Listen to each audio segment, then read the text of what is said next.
Caesarean ప్రసవాల్లో Andhra Pradesh ఎన్నో స్థానంలో ఉంది? 2వ స్థానంలో ఉంది. ప్రపంచంలో సిజేరియన్ ప్రసవాల్లో మొదటి స్థానం బ్రెజిల్ ఉంది. ఇక్కడ 50% సిజేరియన్లు జరుగుతాయి. అలాగే బ్రెజిల్ కంటే ముందు తెలంగాణ రాష్ట్రంలో ఎక్కువ ప్రసవాలు సిజేరియన్ ద్వారా జరుగుతున్నాయి. దాదాపు 58% ఇక్కడ సిజేరియన్ ద్వారా ప్రసవాలు జరుగుతున్నాయి తెలంగాణలో. మన ఆంధ్రప్రదేశ్లో 40.1% మేర సిజేరియన్లు జరుగుతున్నాయి మన ఆంధ్రప్రదేశ్లో. మన దేశంలో 1992-93లో సిజేరియన్లు 2.5% నమోదు కాగా 2005-6 మధ్య కాలంలో 8.5% నమోదయ్యాయి. చూడండి, ఈ సంఖ్య ఏటకేటకు పెరుగుతూ వస్తుంది. 2014-15 మధ్యకాలంలో సిజేరియన్ల సంఖ్య 15.4%కు చేరుకుంది. 2014-15లో ప్రభుత్వ ఆసుపత్రుల్లో 10%, ప్రైవేట్ ఆసుపత్రుల్లో 31.1% సిజేరియన్లు జరిగాయి. సో ఈ డేటా అంతా మనకి ఇంపార్టెంట్, ఒకసారి గుర్తుంచుకోండి. ఫస్ట్ సిజేరియన్ల కంట్రీ వచ్చేసి బ్రెజిల్ తర్వాత మన దేశంలో మొదటి స్థానంలో తెలంగాణ ఉంది 50%. తర్వాత 2వ స్థానంలో మన ఆంధ్రప్రదేశ్ ఉంది, అది 40.1%. సో ఈ డేటా అంతా గుర్తుంచుకోండి. ప్రపంచంలో అత్యంత నిడివిగల సినిమాను ఎవరు రూపొందించారు? అండర్స్ వెంబర్గ్, ఇతనిది స్వీడన్. ఈయన 30 రోజుల నిడివిగల సినిమాను రూపొందించారు. ఈ సినిమా పేరు వచ్చేసి యాంబియన్స్. రూపొందించిన వారు అండర్స్ వెంబర్గ్. సినిమా యొక్క నిడివి 30 రోజులు. ఇది ప్రపంచంలో అత్యంత నిడివిగల సినిమా. అంటే నిడివి అంటే ఎక్కువ డ్యూరేషన్ అనమాట. తెలుగులో డ్యూరేషన్ని, ఎక్కువ కాలాన్ని డ్యూరేషన్ని నిడివి అని చెప్పేసి అనడం జరుగుతుంది.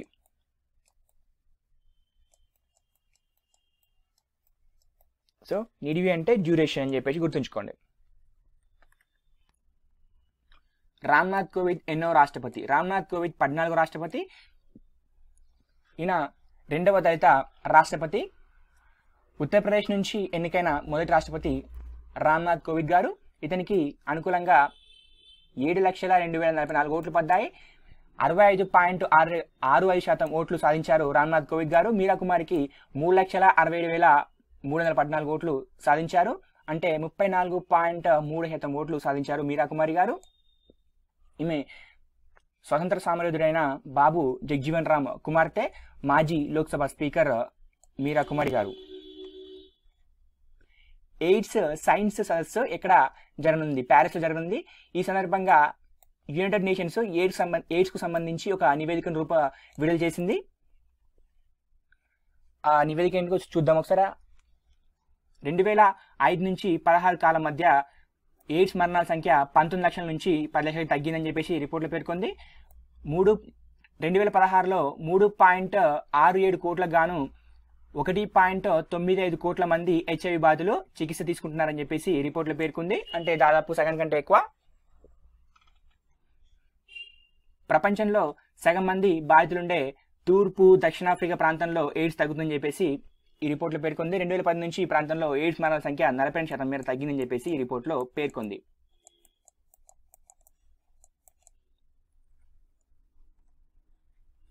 హ్యూమన్ ఫ్లవర్గా గిన్నీస్ రికార్డు ఎక్కడ సృష్టించారు? కాలిఫోర్నియా, అమెరికాలోని కాలిఫోర్నియా.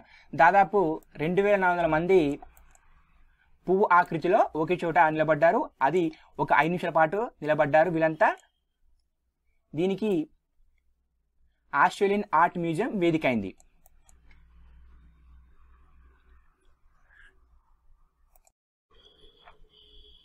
రాష్ట్రపతి ఎన్నికల్లో ఇప్పటి వరకు అత్యధిక ఓటు సంపాదించిన ప్రత్యర్థి ఎవరు?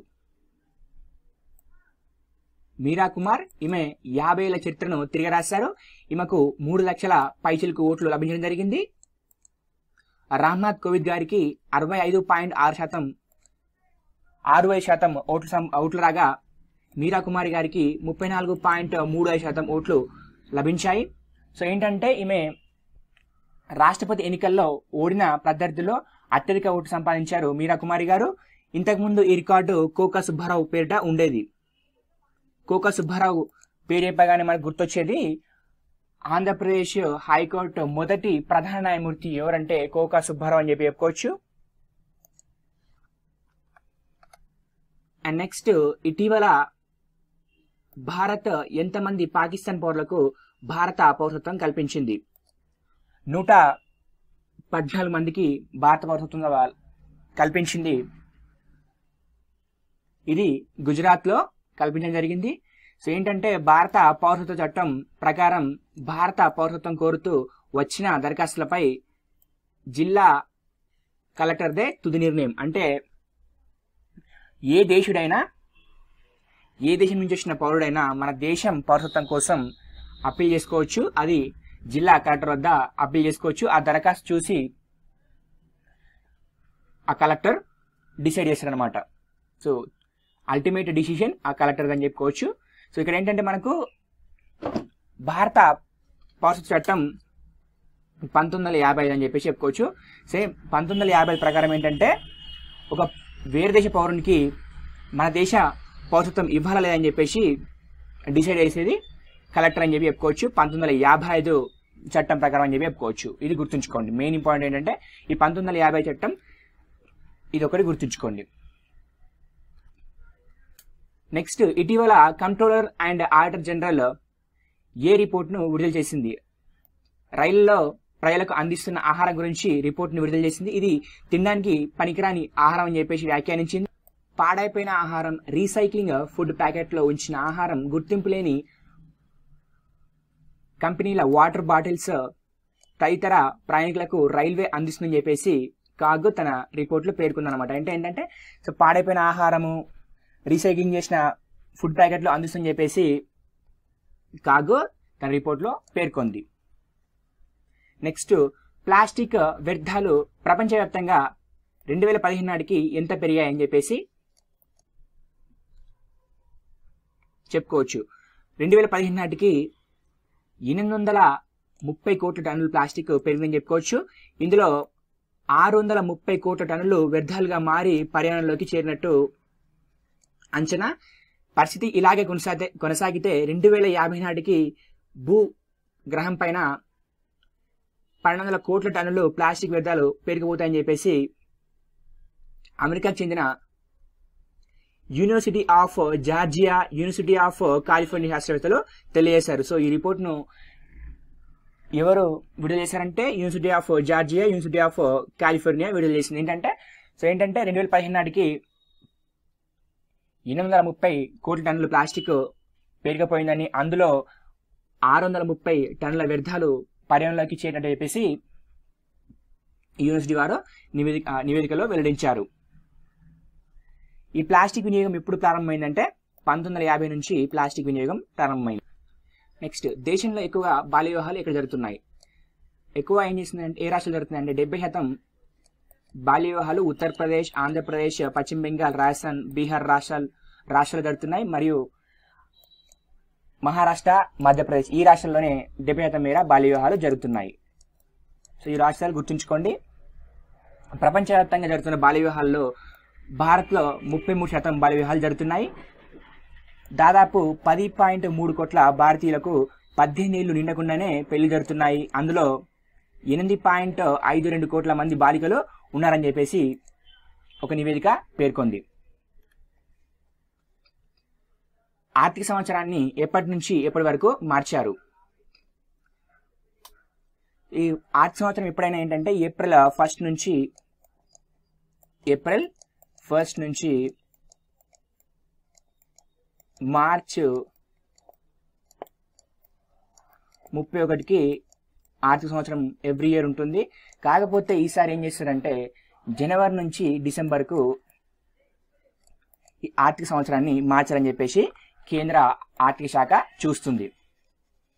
సో ఇది ఒకటి గుర్తుంచుకోండి. ఇది ఎకనామిక్ పాయింట్ ఆఫ్ వ్యూలో చాలా ఇంపార్టెంట్.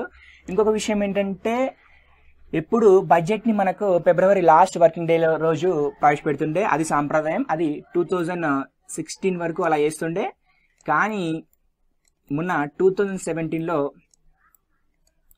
జనవరిలోనే బడ్జెట్ని ప్రవేశపెట్టారు. సో ఈ పాయింట్ని అబ్జర్వేషన్ చేయాలి. సో ఈసారి బడ్జెట్ మాత్రం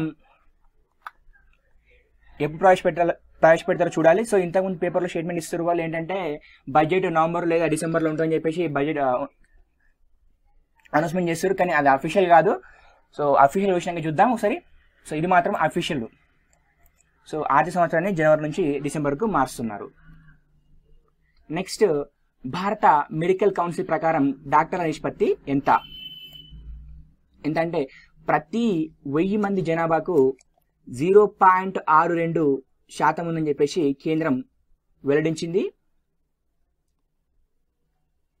మామూలుగా అయితే ఎంత ఉండాలంటే WHO ప్రకారం, వరల్డ్ హెల్త్ ఆర్గనైజేషన్ ప్రకారం ఎంత ఉందంటే ప్రతి 1000 మంది జనాభాకు ఒక డాక్టర్ ఉండాలి. సో ఇక్కడ మనకు చాలా తక్కువ ఉన్నారు, ఒకరు కూడా లేరు అని చెప్పుకోవచ్చు. ఇక్కడ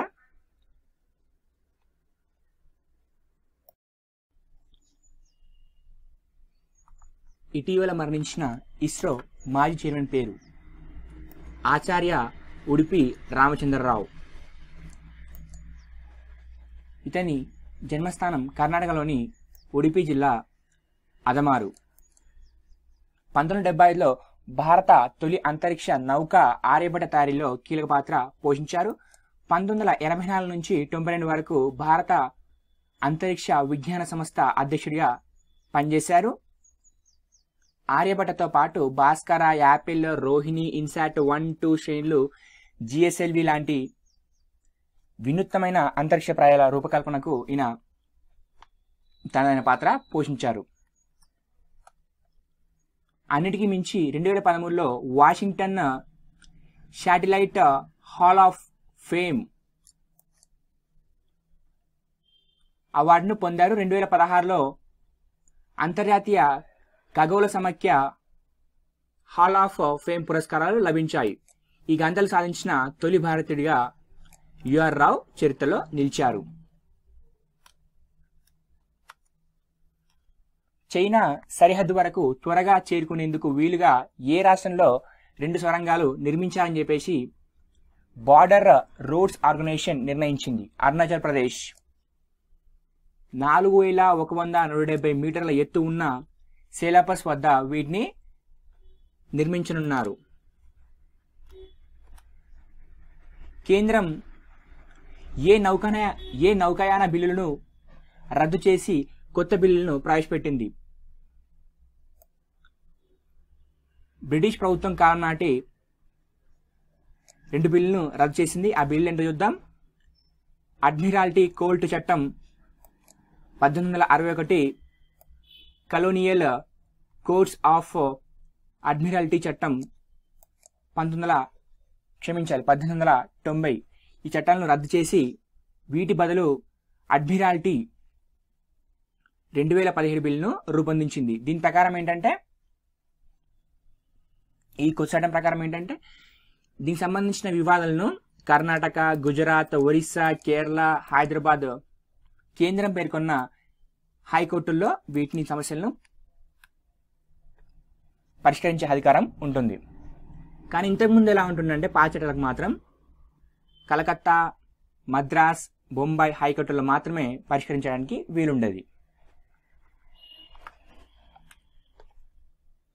పని ప్రదేశాల్లో ఎదురయ్యే లైంగిక వేధింపులపై మహిళా ఉద్యోగులు ఫిర్యాదు చేసేందుకు వీలుగా ప్రభుత్వం ఆన్లైన్ వెబ్సైట్ను ఆవిష్కరించింది. దాని పేరేమిటి? షీ బాక్స్ అంటే అబ్రివేషన్ వచ్చేసి సెక్సువల్ హరాస్మెంట్ ఎలక్ట్రానిక్ బాక్స్. ప్రస్తుతానికి ఈ వ్యవస్థను కేంద్ర ప్రభుత్వ మహిళా ఉద్యోగులకు మాత్రమే అందుబాటులోకి తెచ్చారు. తర్వాత రాష్ట్రాలకు విస్తరిస్తారు. పని ప్రదేశాల్లో మహిళపై లైంగిక వేధింపుల చట్టం 2013 ప్రభావవంతంగా అమలయ్యేందుకు ఇది ఉపకరిస్తుంది. ఇటీవల ఇందిరాగాంధీ పురస్కారం ఎవరికి లభించింది? పల్లవ బంగ్లాకు. ఈయన పాత్రికేయుడు. NDTV సైన్స్ ఎడిటర్గా ఈయన అందించిన విశిష్ట సేవలకు ఈ పురస్కారం లభించింది.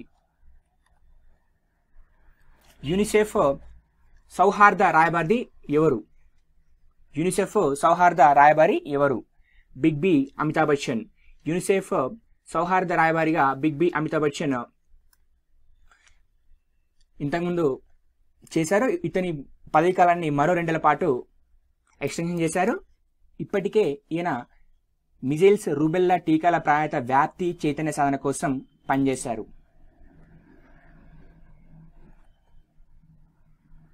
మింగ్ 35 యుద్ధ విమానాలు ఏ దేశం నుంచి మనం కొనుగోలు చేస్తున్నాం? రష్యా నుంచి కొనుగోలు చేస్తున్నాం. ఈ మింగ్ 35 యొక్క ప్రత్యేక యుద్ధం, ఇది ఒకరు లేదా ఇద్దరు పైలట్లు నడపవచ్చు.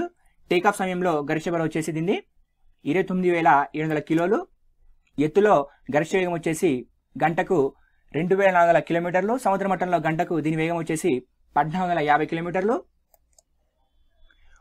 1000 కిలోమీటర్ పరిధిలో యుద్ధ విన్యాసాలు చేయగలదు. దీంట్లో గన్స్ వచ్చేసి GSH-301, అటోకెనాన్ 150 రౌండ్స్. రాకెట్లు వచ్చేసి ఇది 5 రాకెట్ల దాకా మోయగలదు. క్షిపణులు వచ్చేసి గగనతలం నుంచి గగనతలంలోకి 2 క్షిపణులను మోయగలదు. గగనతలం నుంచి ఉపరితలం పైకి వెళ్ళి ఒక క్షిపణిని భరించగలదు. Anti radiation missiles, anti ship missiles, so వీటిలో ఇవి క్షిపణులు. బాంబులు వచ్చేసి KB500KR, KB500L, KB500S. సో ఇది దీని కొంచెం ఇంపార్టెంట్గా చూడండి. పిక్ టు రెసిపీ అనే అప్లికేషన్ దీనికి సంబంధించింది. ఆహార పదార్థాలను, చిత్రాలను చూసి ఏ రకాల దినుసులు వాడారో చెప్తుంది ఈ అప్లికేషన్. దీన్ని తయారు చేసింది అమెరికాలోని మాసాచ్యూసెట్స్ ఇన్స్టిట్యూట్ ఆఫ్ టెక్నాలజీకి చెందిన శాస్త్రజ్ఞులు దీన్ని అభివృద్ధి చేశారు. ఇటీవల తరచుగా అణుబాంబు ప్రయోగిస్తున్న దేశం ఇది? ఉత్తర కొరియా. ఉత్తర కొరియా పరీక్షించిన క్షిపణి సామర్థ్యం వచ్చేసి 10,000 కిలోమీటర్లు అని చెప్పేసి లండన్కి చెందిన క్షిపణి నిపుణుడు మైకెల్ ఎనిమన్ అన్నారు. ఈ క్షిపణిలో అమర్చే అణుబాంబు పరిమాణాన్ని 750 కిలోలకు తగ్గించడంలో ఉత్తర కొరియా విజయం సాధించిందని చెప్పేసి, ఈ తరహా బాంబులతో క్షిపణి 10,000 కిలోమీటర్ల దాకా ప్రయాణించగలని చెప్పేసి దక్షిణ కొరియా క్యూంగ్నామ్ యూనివర్సిటీ దూర ప్రాచ్య అధ్యయనాల సంస్థకు చెందిన రక్షణ నిపుణుడు కిమ్ డోంగ్ యూబో తన అభిప్రాయాన్ని వెలిబుచ్చారు. భూమి పరిమాణాన్ని కూడా పరిగణలోకి తీసుకుంటే అమెరికా పశ్చిమ నగరాలు కాకుండా తూర్పు నగరాల్లో ఉన్న వాషింగ్టన్, న్యూయార్క్ నగరం కూడా ఉత్తర కొరియా క్షిపణులు చేరుకోవడంలో పెద్ద కష్టమేమి కాదని చెప్పేసి కిమ్ డోంగ్ యూబ్ అభిప్రాయపడ్డారు. సో ఏంటంటే మనకు ఉత్తర కొరియా అనేది మనకు తరచుగా వార్తలకు వస్తుంది, అణుబాంబులు ప్రయోగిస్తుంది అనమాట. సో ఈ విషయాన్ని గుర్తుంచుకోండి. సో ఇదేంటంటే ఇప్పుడు ఈ క్షిపణి దీని యొక్క రేంజ్ వచ్చేసి 10,000 కిలోమీటర్ వరకు ఇది వెళ్తుంది అనమాట. అది అమెరికా నగరాలైన వాషింగ్టన్, న్యూయార్క్ నగరాలు కూడా ఇది వెళ్ళొచ్చు అని చెప్పేసి విజ్ఞానవేత్తలు అభిప్రాయపడుతున్నారు. సో ఇది విషయాన్ని గుర్తుంచుకోండి, దీన్ని సైన్స్ అండ్ టెక్నాలజీలో యాడ్ చేసుకోండి. నెక్స్ట్, తెలంగాణలో సోలార్ ఉత్పత్తిని ఎంతకు పెంచనున్నారు? 5,000 మెగావాట్లకు పెంచనున్నారు తెలంగాణలో సోలార్ ఉత్పత్తిని. ఓ శ్రీమంతుడి సంపద కేవలం 48 గంటల్లో 51,300 కోట్లు పెరిగింది. అతను ఏ దేశానికి సంబంధించిన వాడు? ఇతను చైనా దేశానికి సంబంధించిన వారు. ఇతను పేరు వచ్చేసి హుయికా ఎన్. ఇతని గ్రూప్ వచ్చేసి ఇతని యొక్క సంస్థ పేరు వచ్చేసి ever Grande group. Next, Pak తాత్కాలిక ప్రధానిగా ఎవరు నియమితులయ్యారు? షెహబాజ్ షరీఫ్. ఈయన నవాజ్ షరీఫ్ యొక్క తమ్ముడను. సో ఇంతకుముందు పాకిస్తాన్ ప్రధానిగా నవాజ్ షరీఫ్ ఉన్నాడు. సో ఇతను ఎందుకు పదవి నుంచి దిగిపోయాడంటే ఇతను పనామా అని చెప్పేసి పనామా అక్రమ కేసులో ఇతను ఇరుక్కున్నాడు. సో సిట్ విచారణలో నిమిత్తం ఇతను విచారణ ఎదుర్కొన్నాడు. సో ఆ పరిణామంలో తాత్కాలిక ప్రధానిగా షెహబాజ్ షరీఫ్ తాత్కాలిక ప్రధానిగా వ్యవహరిస్తున్నారు. సో చూడాలి ఎవరు ఎన్నికైతారని చెప్పేసి.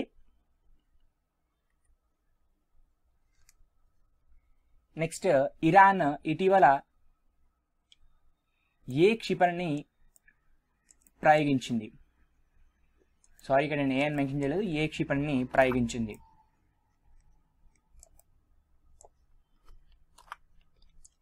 సీమోర్క్.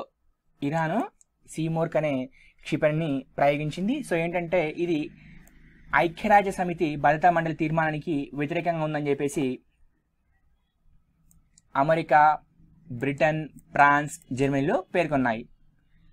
సీమోర్క్ అనే క్షిపణి ఇరాన్ ప్రయోగించింది.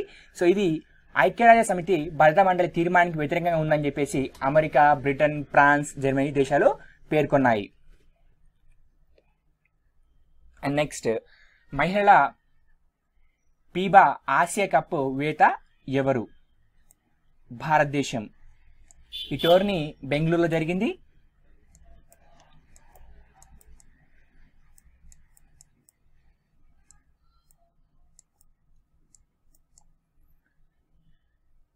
ఇందులో రన్నరప్ వచ్చేసి కజకిస్తాన్.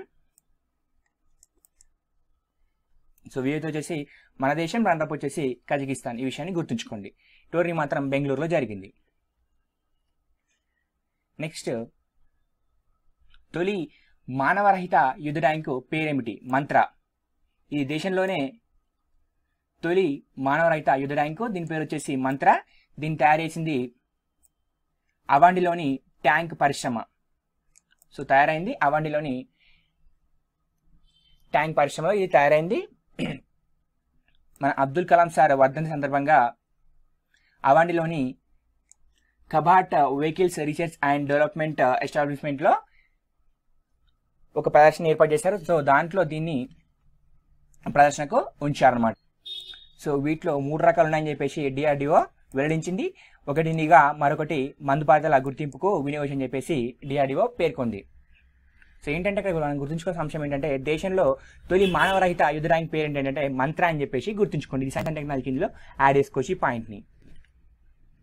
అండ్ నెక్స్ట్, దేశంలో మొట్టమొదటి బుల్లెట్ ట్రైన్ ప్రాజెక్ట్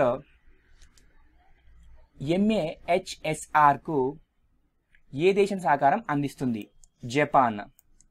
ఈ రైలు ఎక్కడ నడుస్తుందంటే ఏ ప్రాంతాల మధ్య నడుస్తుందంటే Mumbai Ahmedabad high speed rail corridor అన్నమాట. ముంబై అహ్మదాబాద్ మధ్యలో నడుస్తుందని చెప్పేసి చెప్పుకోవచ్చు. సో ఏ దేశం సహకారం అందిస్తుందంటే జపాన్. ఈ దేశంలోనే మొదటి బుల్లెట్ ట్రైన్ ప్రాజెక్ట్ ఇది. నెక్స్ట్, మొబైల్ టికెటింగ్ సిస్టమ్ను ప్రవేశపెట్టిన దేశంలోనే మొట్టమొదటి మెట్రో ఏది? ముంబై మెట్రో. ఆంధ్రప్రదేశ్లోని ఏ ప్రాంతంలో కిడ్నీ వ్యాధి మూలాల నిర్ధారణకు హార్వర్డ్ ప్రొఫెసర్ల బృందం పర్యటిస్తుంది? శ్రీకాకుళం జిల్లా ఉద్దానంలో. సో ఏంటంటే మనకి రీసెంట్గా చూసుకోవచ్చు, శ్రీకాకుళం జిల్లా ఉద్దానంలో చాలా మంది అక్కడ అక్కడ ఉన్న నీరు తాగి చాలా మందికి కిడ్నీ సమస్యలు వస్తున్నాయి, చాలా మంది చనిపోవడం జరుగుతుంది. సో ఇంతవరకు ఎన్ని ప్రభుత్వాలు వచ్చినా అక్కడ మాత్రం కిడ్నీ సమస్యలను తప్పడం లేదు. సరైన కారణం అంటే ఫస్ట్ ఆఫ్ ఆల్ మన ఉద్దానంలో, మన ఆంధ్రప్రదేశ్ సంబంధించిన ఉద్దానంలో వాళ్ళు ఎందుకు చనిపోతారని చెప్పేసి సరైన రీజన్ లేదు. ఆ కిడ్నీ సమస్యలు వస్తున్నాయి. సో వాటర్ రావడం వల్ల వస్తుంది. ఆ వాటర్లో ఏముంది, అసలు ఏం కలుస్తుంది, ఆ ప్రాంతంలో ఏముందని చెప్పేసి ఇంతవరకు కూడా ఎవరు కనుక్కోలేకపోయారు. ఇప్పుడు చూద్దాం. సో దేవుని దయ వల్ల అందరికి మంచి జరగాలని చెప్పి కోరుకుంటున్నా. మాదక ద్రవ్యాల ప్రవాహం, అక్రమ వలసలను అరికట్టేందుకు ఏ దేశం సరిహద్దుల్లో అమెరికా గోడ నిర్మిస్తుంది? సో ఇక్కడ ఆన్సర్ రానంటున్నా. సో మెక్సికో సరిహద్దుల్లో అమెరికా గోడను నిర్మిస్తుంది. ఈ గోడ కోసం 1.6 బిలియన్లు కేటాయించింది.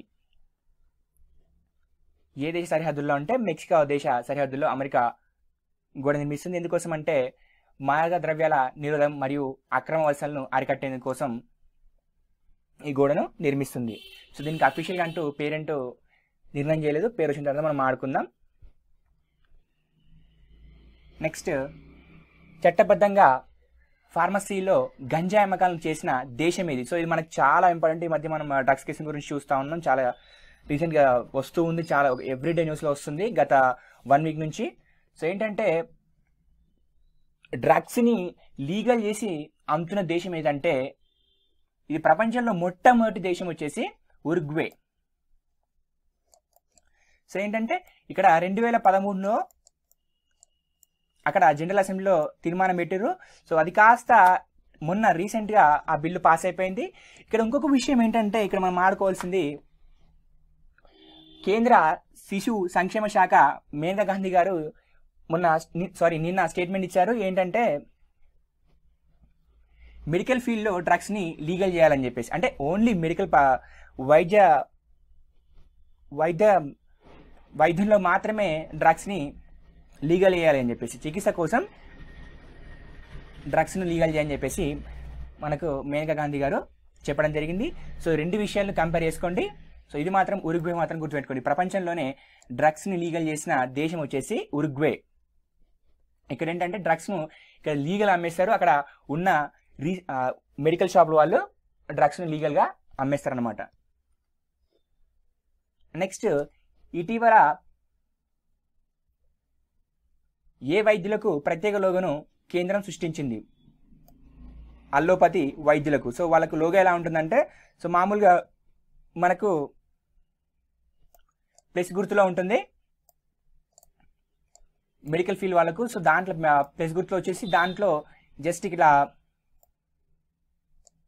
డిఆర్ అని చెప్పేసి రావడం జరుగుతుంది. సో డిఆర్ అని రావడం జరుగుతుంది ప్లస్ గుర్తులో. సో అది వాళ్ళకు లోగో. అల్లోపతి వైద్యులకు కేంద్రం కేటాయించింది. ప్లస్ గుర్తు వచ్చి మధ్యలో డిఆర్ అని వస్తుంది, అంటే డిఆర్ మీన్స్ డాక్టర్ అర్థం. అది అల్లోపతి వైద్యులకు కేంద్రం కేటాయించింది ఆ లోగోను. అండ్ నెక్స్ట్, వికలాంగుల కోసం ఏ పథకాన్ని తెలంగాణ స్టేట్ గవర్నమెంట్ ప్రవేశపెట్టబోతుంది? సో ఏంటంటే పునరావాస పథకం. సో ఏంటంటే ఈ వాళ్లకు సెల్ఫ్ ఎంప్లాయ్మెంట్ స్కీమ్ కింద పునరావాస పథకం ప్రారంభించిందనమాట. సో ఏంటంటే వారు కనుక స్వయం ఉపాధి యూనిట్ను స్థాపిస్తే వారికి రాయితీ ఇవ్వడం జరుగుతుంది. ఆ రాయితీ గురించి మనం తెలుసుకుందాం. సో వారు దీనికి ఎవరెవరు అప్లై అంటే వాళ్ళు వికలాంగులు అయి ఉండి 21 నుంచి 50 సంవత్సరాల వరకు ఉండాలి వారు. సో వాళ్ళకు రాయితీలు ఒకసారి చూద్దాం. సో వారు ఏంటంటే స్వయం ఉపాధి యూనిట్ వాళ్ళు 1 లక్షలోపు పెడితే 80,000 వరకు రాయితీ ఇస్తారు తెలంగాణ స్టేట్ గవర్నమెంట్. 2 లక్షల వరకు పెడితే 1.4 లక్షల వరకు తెలంగాణ స్టేట్ గవర్నమెంట్ రాయితీ ఇస్తుంది. 5 లక్షలలోపు పెడితే 3 లక్షల వరకు తెలంగాణ ప్రభుత్వం రాయితీ ఇస్తుంది. 10 లక్షలకు ఒక యూనిట్ని స్థాపిస్తే 5 లక్షల వరకు ప్రభుత్వం రాయితీ ఇస్తుంది. సో ఇది తెలంగాణ స్టేట్ గవర్నమెంట్ మాత్రమే. సో మీ ఫ్రెండ్స్ ఎవరైనా ఉంటే, మీ రిలేటివ్స్ ఎవరు ఉంటే చెప్పండి. సో ఎవరైతే ఎలిజిబుల్ ఉంటారో వాళ్ళకి చెప్పండి. ఎందుకంటే పాపం చాలామందికి ఈ పథకాలు తెలియక చాలామంది చాలా ఆఫర్స్ మిస్ అవుతున్నారు, వాళ్ళకి తెలియండి. నెక్స్ట్,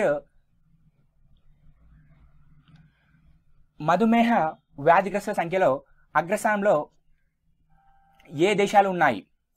సో సారీ, ఇక్కడ నేను మెన్షన్ చేయలేదు. ఏ దేశాలు ఉన్నాయి? చైనా, భారతదేశాలు. సో చైనా మొదటి స్థానంలో ఉంది 20%తో. మన భారతదేశం వచ్చేసి 2వ స్థానంలో ఉంది 16.7%తో. సో ఈ విషయాన్ని గమనించాలి. నెక్స్ట్, పట్టణాల్లో భూకంప తీవ్రత అధికంగా ఉన్న ప్రాంతాలు ఏవి? సో ఏంటంటే అవి ఢిల్లీతో కలిపి మొత్తం 29 నగరాలు ఉన్నాయి. సో వీటిని ఎవరు ప్రకటించారంటే నేషనల్ సెంటర్ ఫర్ సిస్మాలజీ ప్రకటించింది. వీటిలో ఎక్కువగా భూకంపాలు సంభవించే ప్రాంతంగా హిమాలయాలు ఉన్నాయని చెప్పేసి నేషనల్ సెంటర్ ఫర్ సిస్మాలజీ పేర్కొంది. సో ఆ 29 నగరాల్లో ఏం చూద్దాం ఒకసారి. ఢిల్లీ, పాట్నా, శ్రీనగర్, కోహిమా, పుదుచ్చేరి, గువాహటి, గ్యాంగ్టక్, సిమ్లా, టెహ్రాడూన్, ఇంపాల్, చండీగఢ్. సో ఇవి ఉన్నాయన్నమాట. ఇవి సిస్మిక్ జోన్ 4-5లో ఉన్నాయి. ఈ నగరాల్లో మొత్తం 3 కోట్లకు పైగా జనాభా నివసిస్తున్నారు. సో ఈ ప్రాంతాలు మొత్తం భూకంప తీవ్రతకు అనుకూలంగా ఉన్నాయని చెప్పి చెప్పుకోవచ్చు. సో ఇదంతా మనం చెప్పాలంటే మనకు డిజాస్టర్ మేనేజ్మెంట్ కిందకి వస్తుంది. ఇక్కడ భూకంపాలు అని చెప్పేసి డిజాస్టర్ మేనేజ్మెంట్లో ఒక టాపిక్ ఉంటుంది. సో దాంట్లో మనం ఇక్కడ డిస్కస్ చేయొచ్చు. ఈ పాయింట్ అక్కడ యాడ్ చేసుకోండి. సో ఎవరు చెప్పారంటే నేషనల్ సెంటర్ ఫర్ సిస్మాలజీ చెప్పింది రిపోర్ట్ రిలీజ్ చేసి చెప్పుకోండి. సో అందులో మొత్తం 29 నగరాలు ఉన్నాయి. ఈ 29 నగరాలు గుర్తుంచుకోండి. సో ఏంటంటే ఫస్ట్ భూకంప తీవ్రతను బట్టి దాని యొక్క తీవ్రతను బట్టి బిఏఎస్ అంటే బ్యూరో ఆఫ్ ఇండియన్ స్టాండర్డ్స్ వారు దేశాన్ని మొత్తం 2 నుంచి 5 జోన్లుగా వర్గీకరించడం జరిగింది. ఇందులో 2 జోన్లో తక్కువగా భూకంప తీవ్రత కలిగి ఉండడం జరుగుతుంది. 5 జోన్లో అత్యధిక తీవ్రత కలిగి ఉంటుంది. 4-5 జోన్లలో తీవ్ర అతీవ్ర ప్రాంతాలుగా గుర్తించారు బిఏఎస్ వారు. సో అతీవ్రమైన జోన్లో 5 జోన్లో ఏ ప్రాంతాలు ఉంటాయంటే జమ్మూ కాశ్మీర్, హిమాచల్ ప్రదేశ్, ఉత్తరాఖండ్, రాన్ ఆఫ్ కచ్, ఉత్తర బీహార్లో ఉన్నాయి. మరియు అండమాన్ నికోబార్ దీవులు కూడా ఉన్నాయి. జమ్మూ కాశ్మీర్లోని కొన్ని ప్రాంతాలు ఢిల్లీ, సిక్కిం, ఉత్తర యూపీ, పశ్చిమ బెంగాల్, గుజరాత్, మహారాష్ట్రలోని కొన్ని ప్రాంతాలు జోన్ 4లో ఉండడం జరిగింది. భుజ్, చండీగఢ్, అంబాలా, అమృత్సర్, లుధియానా, రూర్కెలా ఇవి జోన్ 4లో ఉన్నాయి.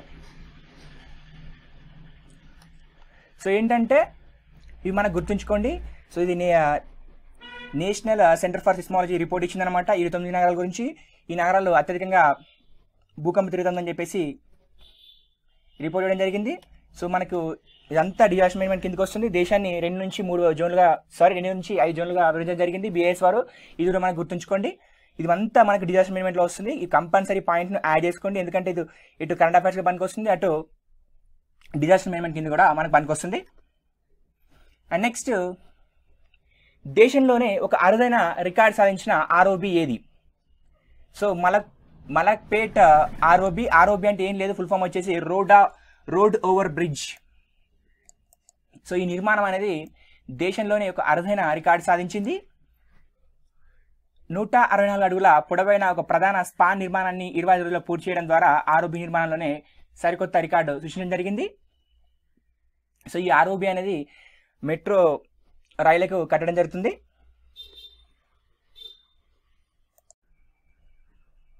కొత్త డీజిల్ పెట్రోల్ కార్లు వ్యాన్లపై ఏ దేశం నిషేధం విధించింది? బ్రిటన్. ఈ వాహనాల అమ్మకాలను 2040 నుంచి నిషేధిస్తున్నట్టు యూకే పర్యావరణ సెక్రటరీ మైకేల్ గోవ్ ప్రకటించారు. ఎన్నో రోజుల నుంచి వేచి చూస్తున్న ఎయిర్ క్వాలిటీ ప్లాన్ను బ్రిటన్ ప్రభుత్వం ప్రకటించింది.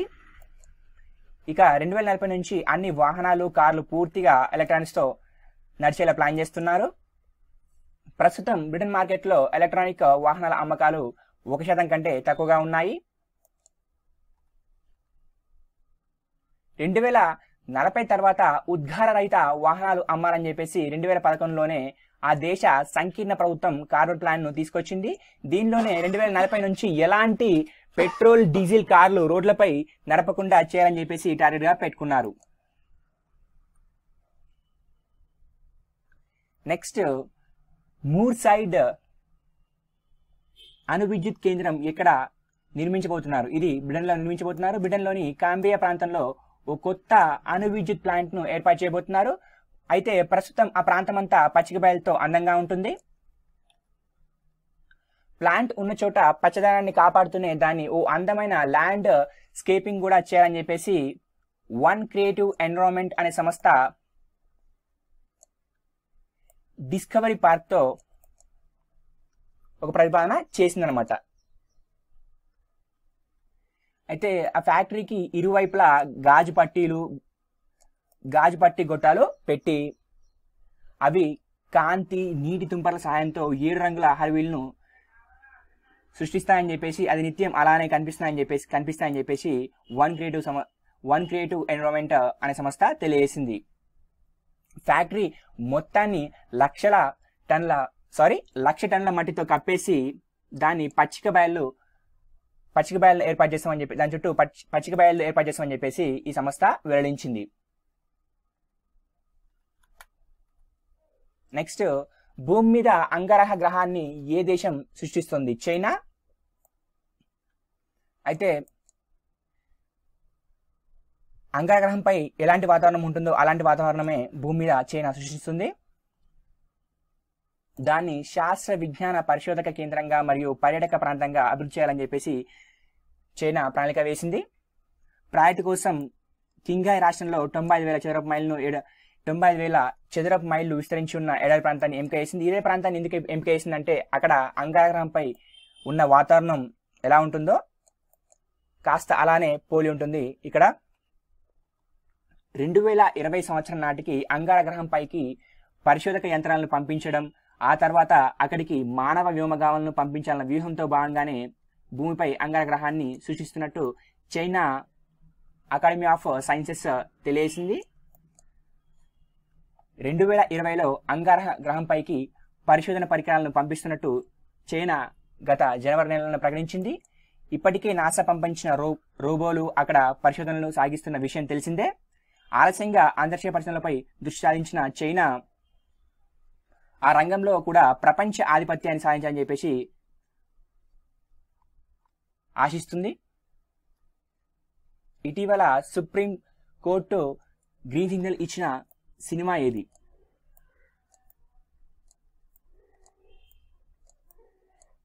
ఇటీవల సుప్రీంకోర్టు గ్రీన్ సిగ్నల్ ఇచ్చిన సినిమా ఏది?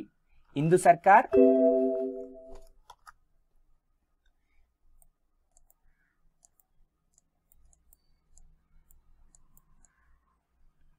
ఈ సినిమాలో 1975లో మాజీ ప్రధాని ఇందిరాగాంధీ దేశంలో విధించిన ఎమర్జెన్సీ ఇతివృత్తంగా తెరకెక్కిన సినిమా ఇది హిందూ సర్కార్. అయితే ఈ సినిమాలో చాలా వివాదాలు ఉన్నాయని చెప్పేసి సంజయ్ గాంధీ కూతురిగా చెప్పుకునే ప్రియాంక సింగ్ పాల్ ఈ పిటిషన్ వేయడం జరిగింది. అయితే సుప్రీంకోర్టు ఈ పిటిషన్ను తిరస్కరించింది. అండ్ నెక్స్ట్ గోప్యత ప్రాథమిక హక్కు కాదని చెప్పేసి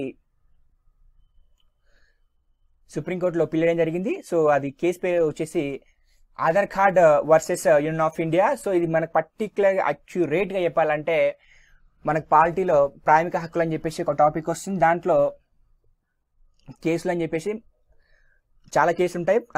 అంటే ప్రాథమిక హక్కుల్లో ఎన్ని కేసులు ఉంటాయో అన్నీ కూడా మనం గుర్తుంచుకోవాలి. సో రీసెంట్గా 2017లో సో ఈ కేసు అయింది కాబట్టి దీన్ని కూడా యాడ్ చేసుకోండి. ఏంటంటే ఇది ప్రాథమిక హక్కు అని చెప్పేసి గోప్యత ప్రాథమిక హక్కు అని చెప్పేసి సుప్రీంకోర్టు తీర్పునిచ్చింది. అయితే దానికి కొన్ని పరిమితులు ఉన్నాయని చెప్పేసి సుప్రీంకోర్టు తీర్పునిచ్చింది. అయితే దీన్ని పేద ప్రజలకు కనీస అవసరాలకు దూరం చేసేందుకు వాడకూడదని చెప్పేసి సుప్రీంకోర్టు తెలియజేసింది. ప్రైవేట్కి సంబంధించిన చాలా అంశాలు ప్రాథమిక హక్కుల పరిధిలోకి తీసుకురాకూడదని చెప్పేసి సుప్రీంకోర్టు తెలియజేసింది. స్వేచ్ఛతో ముడిపడిన గోప్యత గుణాత్మకమైన ప్రాథమిక హక్కు కావచ్చు, అయితే అది నిరాపేక్షం కాదని చెప్పేసి మన సుప్రీంకోర్టు తెలియజేసింది. సో ఈ పాయింట్ మాత్రం ఈ కేసును మాత్రం కంపల్సరీ మీరు పాలిటీలో ప్రాథమిక హక్కులు దాంట్లో కంపల్సరీ యాడ్ చేసుకోండి.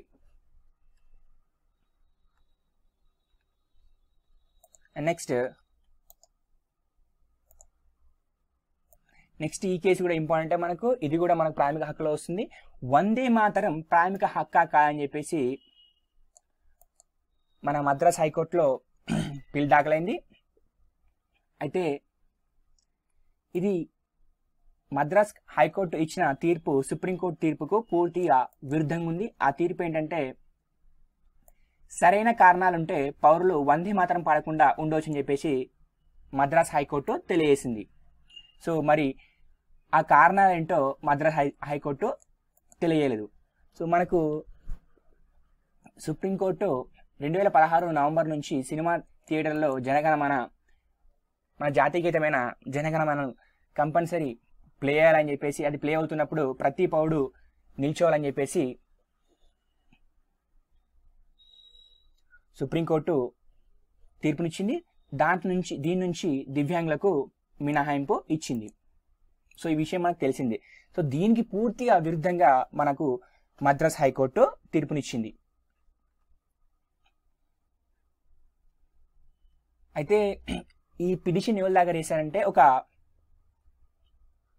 అభ్యర్థి దాఖలు చేశారు. ఒక నార్మల్ మ్యాన్ దీన్ని పిల్ను వేయడం జరిగింది.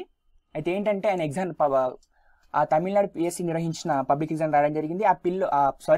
ఆ పబ్లిక్ ఎగ్జామ్లో క్వశ్చన్ ఏంటంటే వందే మాతర గీతాన్ని ఎవరు రాశారని చెప్పేసి ఏ భాషలో ఉందని చెప్పేసి అడగడం జరిగింది. అతను బెంగాల్ భాషలో అంటూ సరైన సమాధానం ఇచ్చాడు. సో దానికి ఆ ప్రశ్నకు మార్కులు రాకపోవడంతో ఆ నిరుద్యోగి పిటిషన్ దాఖలు చేశారు. సో దానిలో భాగంగా ఇచ్చిన తీర్పు ఇది. అయితే ఏంటంటే రాజ్యాంగంలోని 3వ భాగం 226 అధికరణం కింద తన ప్రాథమిక హక్కులకు భంగం కలిగినప్పుడు ప్రతి పౌరుడు కోర్టుకు వెళ్ళవచ్చు. సో ఏంటంటే మనకు హైకోర్టుకి అయితే 226 ప్రకారం మన ప్రాథమిక హక్కులకు భంగం కలిగినప్పుడు మనం హైకోర్టును ఆశ్రయించవచ్చు ఆర్టికల్ 226 ప్రకారం. సో ఈ విషయాన్ని కంపల్సరీ గుర్తుంచుకోండి. నెక్స్ట్, ఇటీవల కాగ్ దీనికి సంబంధించి రిపోర్టు విడుదల చేసింది. దేశంలో ప్రైవేట్ వైద్య ఆరోగ్య రంగాన్ని ప్రోత్సహించడానికి ఇస్తున్న పన్ను మినహాయింపు దుర్వినియోగం అవుతున్నట్టు కంట్రోలర్ అండ్ ఆడిటర్ జనరల్ రిపోర్ట్ను విడుదల చేసింది. ఎన్ని సంవత్సరాల బాలికకు గర్భస్రావం చేయించుకునేందుకు సుప్రీంకోర్టు అనుమతి నిరాకరణ ఇచ్చింది. అయితే 10 సంవత్సరాల బాలిక, సో ఆమె బలాత్కారానికి గురైంది. ఈమెకు 32 వారాల గర్భవతి. ఈమెకు అబార్షన్ చేసుకోవడానికి సుప్రీంకోర్టు నో అని చెప్పేసి తీర్పునిచ్చింది. ఈ ఘటన ఢిల్లీలో జరిగింది. నెక్స్ట్, ఏ ఘటన నేపథ్యంలో త్రివిధ దళాలకు కేంద్రం ఆర్థిక స్వేచ్ఛ ఇచ్చింది? పఠాన్కోట్ డోక్లం ఘటన నేపథ్యంలో కేంద్ర రక్షణ శాఖ ఈ నిర్ణయం తీసుకుంది. ఏంటంటే వీరికి ప్రతి ఏడాదికి 700 కోట్ల మేర శాంక్షన్ చేయనుంది కేంద్ర రక్షణ శాఖ. సో ఇంతకుముందు వీరికి ఆర్థిక స్వేచ్ఛ అనేది లేదు, ఇప్పుడు కల్పించడం జరిగింది. నెక్స్ట్, కొత్తగా ఏర్పడిన ఐలాండ్స్ డెవలప్మెంట్ ఏజెన్సీకి ఏ కేంద్ర మంత్రి అధ్యక్షత వహిస్తున్నారు? కేంద్ర హోంమంత్రి Rajnath Singh. Next, doctor APJ Abdul Kalam స్మారకాన్ని రూపొందించింది ఎవరు? Defence research and development organisation. China అధ్యక్షుడు జిన్పింగ్తో భేటీ అయిన భారత భద్రతా సలహాదారు పేరేంటి? అజిత్ డోబల్. 52 ఏళ్ల తర్వాత బెంగాల్ టైగర్ అడుగుజాడలు ఏపీలోని ఏ అడవుల్లో కనిపించాయి? శేషాచలం అడవుల్లో.